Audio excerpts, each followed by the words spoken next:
This is the best moments of the BBQ Central Show in 10 minutes or less. Ever wish you could re-listen to your favorite interview or segment?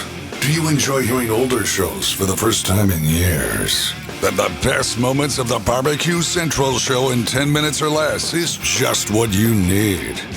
Thanks for listening and enjoy the show.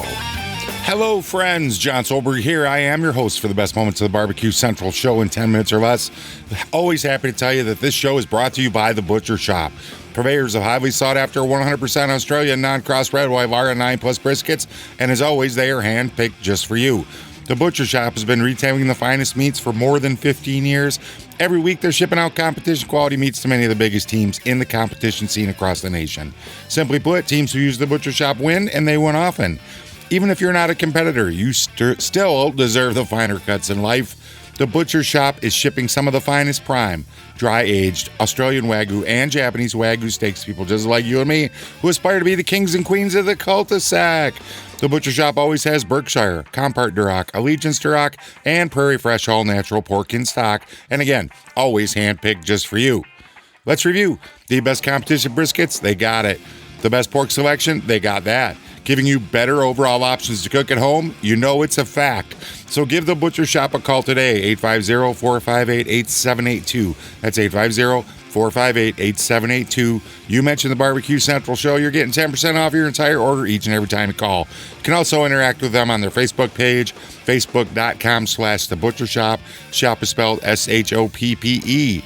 The Butcher Shop, home of the 100% Australian non-crossbred Wyvara 9+ briskets. And today we're going to take a jump back to July in 2013. I stay away from reoccurring guests because I don't want to have them stack up on top of each other, but this is worth a revisit. Go ahead and race over to the hotline. Welcome back, friend of the show, Sam Zion, joining us here. Sam, how are you, buddy? What's up, my friend? How are you? I'm doing absolutely fabulous, Sam. Appreciate you making time for the show tonight. Oh, are you kidding? Man, you got the microphone going. You sound like $1 million. I got. You know what? I just want to match the technology that you have going on right there. That's all I care about. Well, I think we're achieving that at a rapid rate. So a number of things that we can get into tonight during our segment tonight, Sam. Yep. I don't know if we should start with this because I'm sure you have some thoughts about it. But look, it's been a really hot topic over the last couple of weeks. I know you addressed it a little bit on the radio show. But we're going to talk a little bit about Paula Deen right out at the top. Look, bring it. Okay, I'm good. She caught a lot of flack for how she revealed her type 2 diabetes affliction earlier in the year. Basically, waiting until she had a deal signed with a drug company that makes medicine for this disease, and then letting everyone know. Like many, you didn't agree with that process. Fast forward a few months, now she's out of a job. All the big sponsors have dropped her. She has really taken quite an expedient fall from grace after the remarks she made in a deposition setting, giving testimony on a sexual harassment lawsuit, which included the N-word.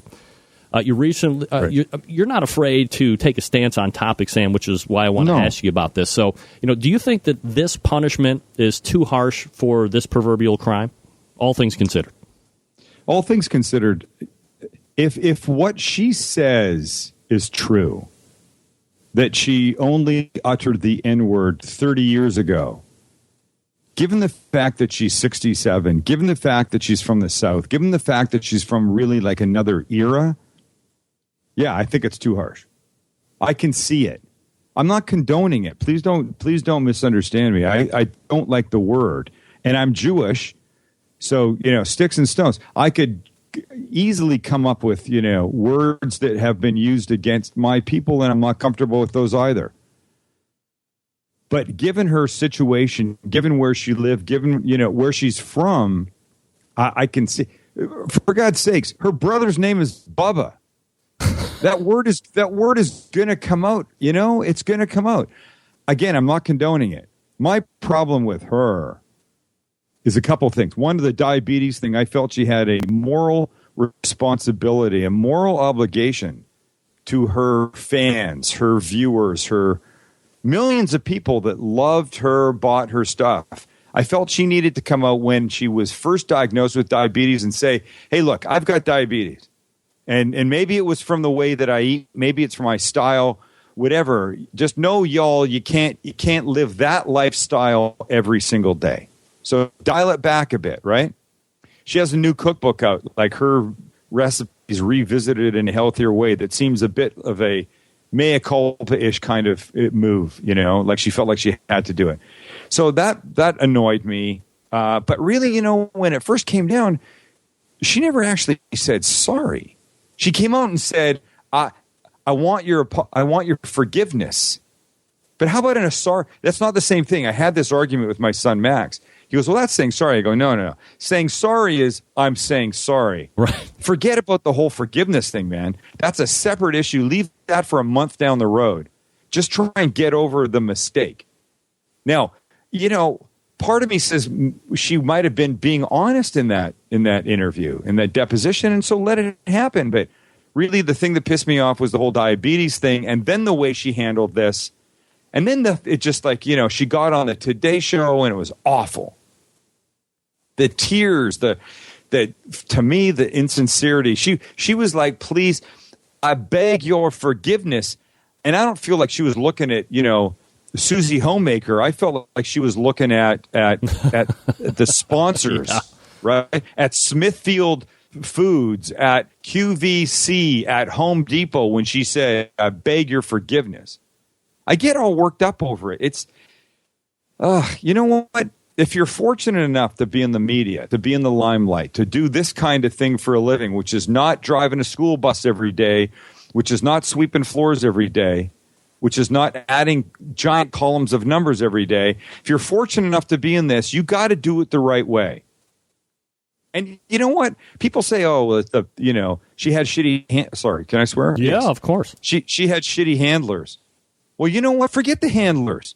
How about your own feelings inside about what's right and what's wrong? That's the thing that kills me. Don't blame it on anybody else. Blame it on her for the beginning. Blame it on her for what came out of her mouth.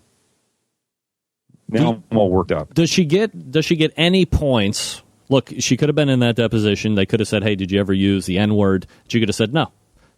Right. Is there any points for honesty at that point to say, hey, I could have sidestepped that question. I said, yeah, you know what? The guy came in, he was robbing me at a bank, and I said that. Absolutely. I believe she gets some points for that. But you still can't use it. You still can't say it. At the same time, you can't use it, so no. So yes, she gets points for that. At no time, did she say, but look, I said this on my radio show the other day. I'm 53 years old. I'll be 54 in August. I grew up in Vancouver, Canada. When I was 12, 13 years old, so let's call it 40 years ago, right? Yep. You would go into a store at Christmas time, and those little oranges that peel super easy, the Satsumas, right? Yep. You'd go into a store 40 years ago, and if you didn't see any on the shelf, you wouldn't ask for a Satsuma. In Vancouver, British Columbia, Canada, 40 years ago, you'd ask the clerk if he had any Jap oranges. It's not a term I would use today. I would never say the guy's a Jap. Right. Because it just sounds bad. But I said it. And if you ask me in a deposition if I said it, I'd say, yes, I said it. But it was then. And I don't say that now, and it's not a good word, and it's terrible. And if I offended people, I feel terrible about that. And I'm sorry. I wouldn't start by saying, I beg your forgiveness. The Southern accent is top-notch, Sam. I got to be honest. Yeah, thank you. Yeah, you know what? I got a complaint. The first time I did Paula Dean on the radio show, a woman called in after, just as it ended, to complain to the board operator that I was being hypocritical. And he said, hypocritical, ma'am, about what? And the woman said, well, he's complaining about Paula Dean using the N-word, and he's using that African-American accent. And he goes, okay, well, he's actually using a Southern accent. It may not be a great one, but it's a Southern accent. Well, I knew exactly who you were talking about, but I guess, what's in my ear, what's in somebody else. Sam Zion joining us here on the show. You know him as Sam the Cooking Guy. Websites to check out while we're talking, thecookingguy.com, thesamlivecast.com, and then you can get his replays if you don't get them live, 760kfmb.com, and look for the show Eat This. Sam, in the ultimate looking at this and with Paula Dean and the fall from grace, do you think she's going to be back and better than ever somewhere? And how soon? Find out what Let's try that again. Find out what Sam had to say. You can do that by heading over to the bbqcentralshow.com. There is a link in today's show notes that it's going to take you to this complete episode. Go give it a listen. You're going to love it. Some interesting food history there for sure. And until next time on the best moments of the Barbecue Central Show in 10 minutes or less, I'm your host, John Solberg. I look forward to talking to you again soon.